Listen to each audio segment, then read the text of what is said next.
Hi! Welcome back to my YouTube channel, and for today's tutorial, ituturo ko sa inyo kung paano nga ba mag-download ng Canva app.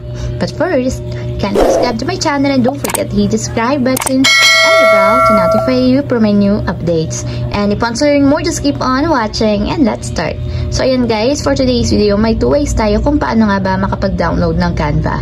So para sa mga iOS users, pwede tayong mag-download sa App Store, and para sa mga Android users naman is pwede din sa Google Play Store.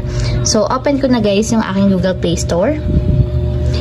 And then pagka-open mula dito sa pinakang homepage, itap lang natin or pumunta lang tayo sa search bar. Then dito, type natin is yung Canva. Then search.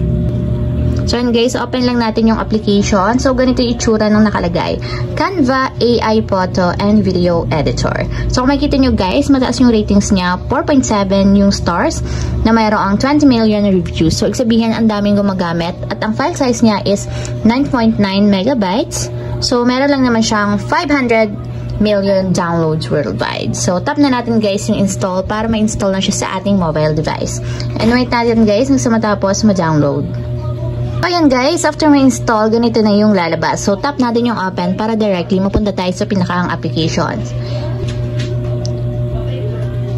And ayan guys, kung wala pa kayong account, maglalagay ako ng link sa description box kung paano nga ba mag-register, mag-sign up, or gumawa ng account dito sa Canva.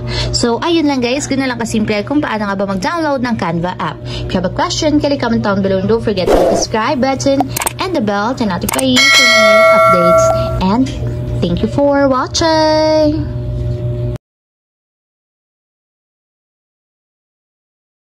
Living life, every day, late at night, not okay.